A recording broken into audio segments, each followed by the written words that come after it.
I figured the first thing we chat about today would be your new Christmas album. I guess do we still call them albums? Albums? Yeah. Yeah, albums. We'll call an album. And this is something you produced on your own, recorded on your own, did it all here in Warsaw? Yep. I had help from Dan McCann. Okay. Who's actually the producer. Okay. So he funded the money for it. Oh, that's awesome. And chose the songs. I was just going to ask you. That was my next question. Like, so how did you pick the songs? And on this is 10 songs? Yes. And so I guess maybe just go a little bit, like, tell me about your studio. Right. And then just what was this like? Well, the studio is a 2-channel studio in my bedroom. Okay. And I did a lot of overdubbing on it, of course. I played all the instruments on the album. And, I bought some gear from Sweetwater up in Indiana. Yep. And have some pretty nice microphones there at the studio. And just use my Mac computer to record. So so then have you done like this before? Yeah. And so what do you think of kind of that recording process? Yeah, which I've recorded in some pretty well-known studios like Hilltop in Nashville and Jordan Studios in Taylor Mill, Kentucky, which I believe you've recorded. Yeah, I've been in there. Yeah. And so it's a little bit different process being at my house recording, right. You know. You don't have a different engineer helping you out. But and now, is this the first time you've done a collection of Christmas music? Or? Yes. Yeah. And so what was that like? Yeah, it was a little bit different because Christmas music, some of the chord progressions are different than your average songs. Right. A little bit challenging. And everyone knows that. Everyone's very familiar with what you're doing and then picking those songs. And so I guess I'm kind of on that. So how long does that take you? Let's say, how long does it take to do a song?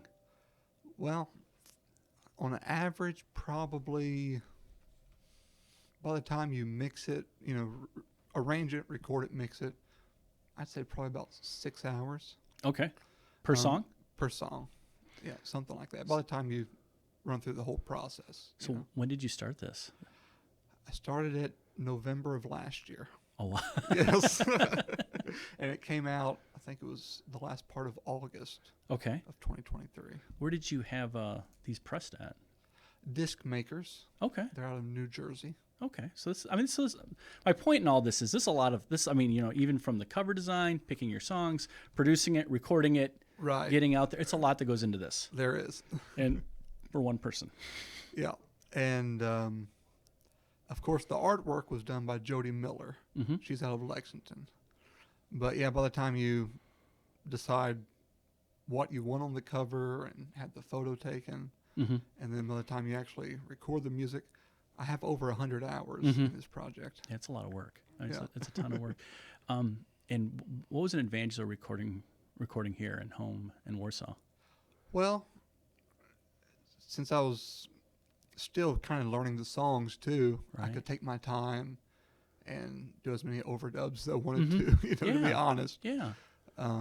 Plus I was playing each instrument, so instead of learning each song on each instrument all at once, I could learn it on the banjo first and play it, learn it on the guitar, then play it. So let's go back a little bit further. So how do you think, or how did you pick up your love of music? Well, the story goes, when I was 2 years old, I would sit on the church pew and I had a little guitar-shaped rattler. And I'd act like I was strumming on that, Yeah. So you were drawn to it. I was drawn to it. And drawn to it through church then. Yes. It came up through church. And my mom played piano and guitar when she was carrying me. Okay. So your family's musically inclined too on top of that. So and so then what did you learn to play first? Besides the rattler. Sounds like you had that down, but what I guess it was guitar at age 5. Okay. Mom showed some chords to me. And so then that was just kind of the basis of everything came out of from that. So after guitar, banjo, bass? No, I took piano lessons for a year. Okay.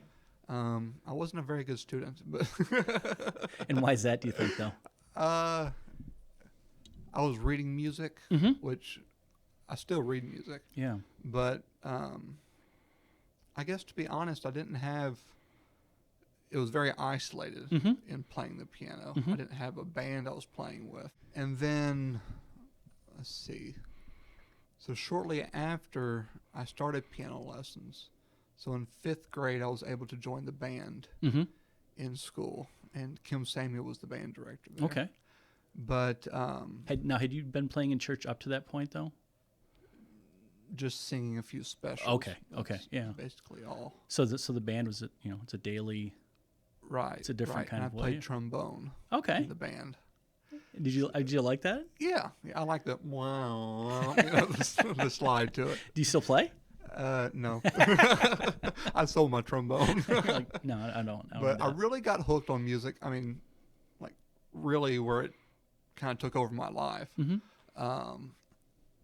In 6th grade. Okay. Because Kim Samuel started an after-school bluegrass club. Wow. Yeah, so, banjos, guitars, mandolins, stuff like that. And was that all available to you? Like these different instruments were there for after school, or? Yeah. So it's a chance to be introduced. Right. Well, that's great. But she actually approached me, seeing if I wanted to join the bluegrass band. I thought, well, that'd be cool, Yeah, yeah. And since I had a banjo at home, because my grandma had bought me one when I was 5, I thought, well, that's in the closet, so why not try the banjo? Yeah. And I fell in love with it. So we've talked about bluegrass. Have you played with any other styles of music? Yeah, bluegrass gospel. Not as extensively, but some country, some rock. Yeah, I mean the chords are the chords. The theory right? is the same behind any. You've got that style of foundation. music. So what are some artists that you enjoy, that you grew up kind of admiring, or? Yeah, I grew up a lot with Southern gospel. Okay. And bluegrass gospel, of course. Yeah. But as far as banjo players, like or bluegrass groups, Flat and Scruggs, J.D. Crowe and the New South, Mm-hmm. Those have been important in my musical development, I guess. This is kind of jumping around a little bit, but you mentioned like recording in different places. Is there any place that like you've played where you're like, just kind of like, wow, I did that. That was pretty cool. Or any kind of any venues that you can think of that kind of stick out, that places along. Yeah, the Grand Ole Opry. Hey, that's a big one. Yeah, I was 21. Okay. And I got to play the Grand Ole Opry with Larry Sparks. Yes. Who I performed in his band for 6 years. So how did that happen? Set that up for me.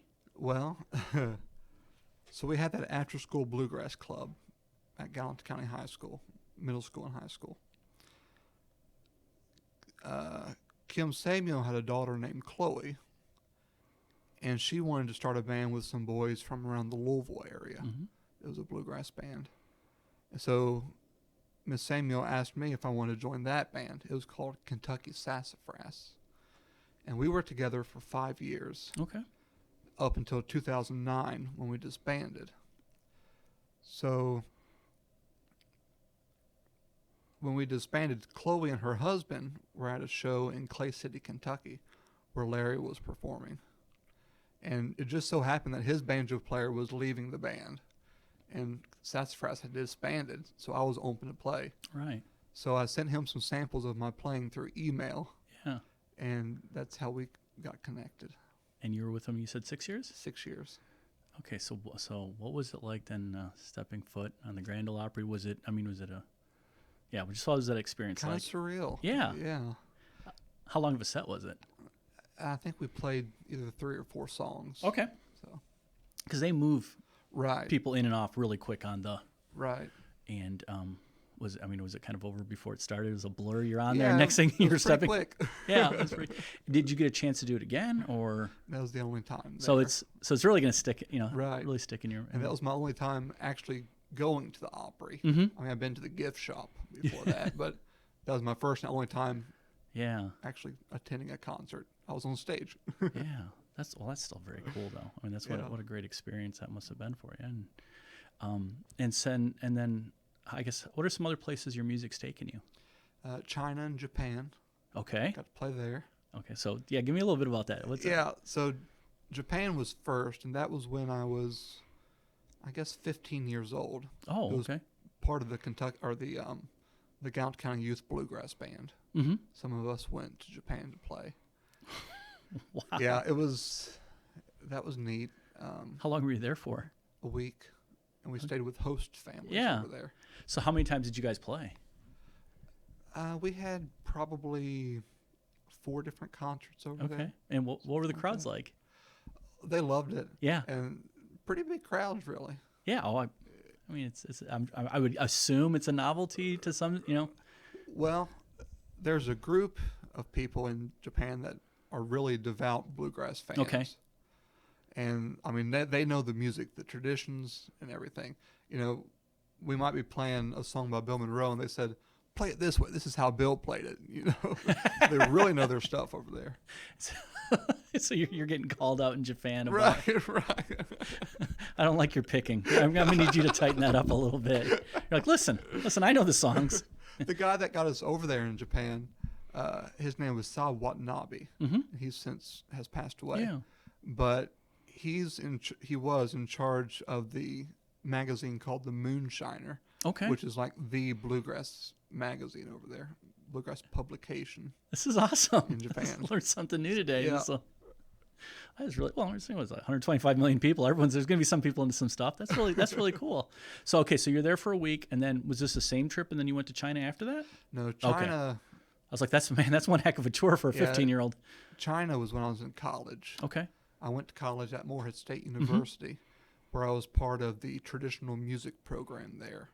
Okay, so what year were you in college when you went over to China? I believe that was 2013. Okay. When I went to China. Okay, and so there's like 4 or 5 of you. I mean, what kind of? Yeah, there were probably about 7 of us. Right. And Raymond McLean, he was the director of the traditional music program at Morehead. So he went, and he had a friend from Canada, which is like the world's best harmonica player. Wow. I mean, really good. Yeah. And he went with us too, along with Jesse Wells. So I guess there were 5 of us. Jesse Wells, who currently plays for Tyler Childers. Okay. But he was a professor at Morehead, so he went with us. Wow. And then Linda Stokely, who was a student there, and then me. And then, so what was that experience like then, being in China? Busy. Yeah. It was So you had a pretty compressed schedule. I mean, Right. you were playing a lot. Yes. How many days were you over there for? We were there, counting travel, I think it was 7 days. Oh man, that's some tough flying. Yeah. Get out and play, and Yeah. man, they ran you guys hard. Yeah. They ran you hard.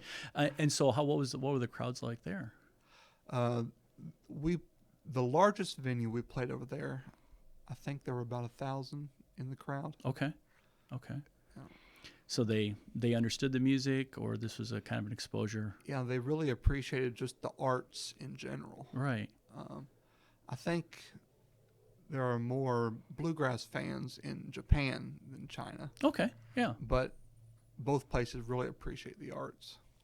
Well, it is. I mean, it's an impressive instrument to see someone play, even, if you don't understand what's going on. I just think it's a really neat, kind of really neat instrument. So is that, I know favorite isn't the right word. Is that where you're most comfortable since you studied banjo in college? Is that kind of your native tongue of if you will, of music? That would be my primary instrument, the one I enjoy the most probably. Yeah. But then guitar would be the second. So when you compose and write music on your own, are you starting with the banjo typically, or you hear something that you're working on? Actually, I use the guitar normally.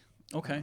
Especially if it's a vocal song. Like you get your kind of the chord progression out, and then you can lay your banjo around. Right. Well, that's really cool. So you spent roughly almost a year working on this Christmas album. Right. And you also, you teach, you were telling me, I think I got 4 instruments, but I may have left one out. So you got piano, guitar, banjo, mandolin, and do you teach anything else too on Electric bass. Electric bass, okay. So let's see. Banjo, guitar, mandolin, electric bass, piano. I've taught ukulele and dulcimer some as well. What's dulcimer like? What's that teaching like? Is that a hard thing to pick up, or? It's one of the, I want to say it can be one of the easier instruments. Okay. Yeah. So a couple lessons and someone's on their way. We got you set. We got you understanding and stuff.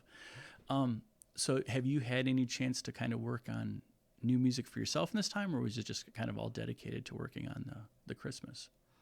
Primarily the Christmas album. Yeah. So, is there an instrument you want to try, like something you haven't, been eyeing up, a sitar or? I'd love to play saxophone.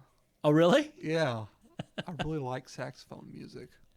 So I have every faith that you could knock that off. I'm sure you'd be able to get that down. But so have you ever played any reed instruments before? No, not to actually play them. Yeah. No. Tyler, I want to see this, man. I want to hear this. I'm like, yes. Maybe that'll be my next instrument. Because that's so different. I mean, it's like when you play guitar, and then piano seems to just make so much more sense. What I mean, it's aligned. Yeah, it's right. Lined up. This is this, and this is kind of where guitar you're always moving around, but this saxophone is just so much different. So I think it's really cool. So I guess going forward, we're very excited because we're going to have you here on December 9th. Yeah. Yes.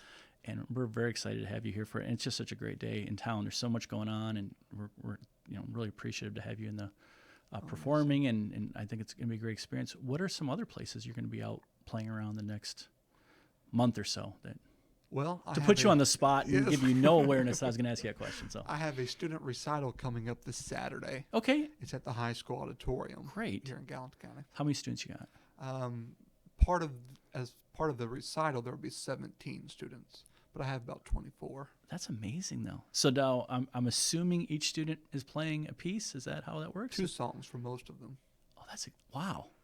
That's great. Yeah. I mean, it must be really great to sit and. Oh yeah. You must be very proud too.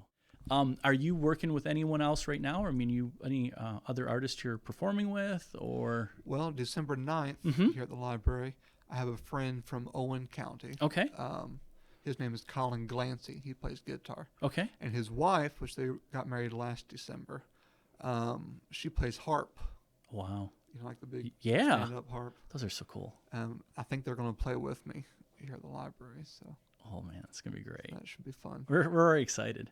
Are you playing around anywhere else in the area around December for promoting your Christmas music? Actually, I think that's the only event in December I'm scheduled right now. Okay. To play at. Yeah. Well, there's gonna be a lot of people here. It's gonna be great, stuff like that. And also, tell us, how can people get the CD?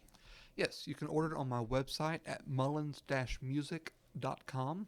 Out there. Or you can call me at 859-496-1528. I can, if you're local, I can bring you a CD. No, that's nice. Hand deliver it. Sign it. That is some service. Yeah, heck yeah. We've also have them at the library. And then you were telling me this is also a fundraiser for. Yes, we started earlier this year. We started a nonprofit, which is Mullins Music Incorporated. So all the proceeds from the CD are going to help music students, whether it be to buy a new instrument for them or help them get a recording project out, something along those lines. All the money is going to music students. What inspired you to start a foundation? Well, Dan McCann and I had this idea together. Okay. Music's been such an important part of my life, and if I wasn't playing music, I'd probably be playing video games, maybe, I don't know. Yeah. But it's just really helped me in my relationships, getting in contact with different people. And think of all the places you've been because of music. I mean, it's impressive. Right. And those connections and, friendships and stuff like that. Yeah, exactly. Well, that's great. Tyler, I appreciate you taking some time coming in here and chatting with us. It means a lot. Yes, Thank you. And we're really, like I said, we're really excited to have you here on December 9th. Yes, sir. It'd be great to be here. Thank you so much.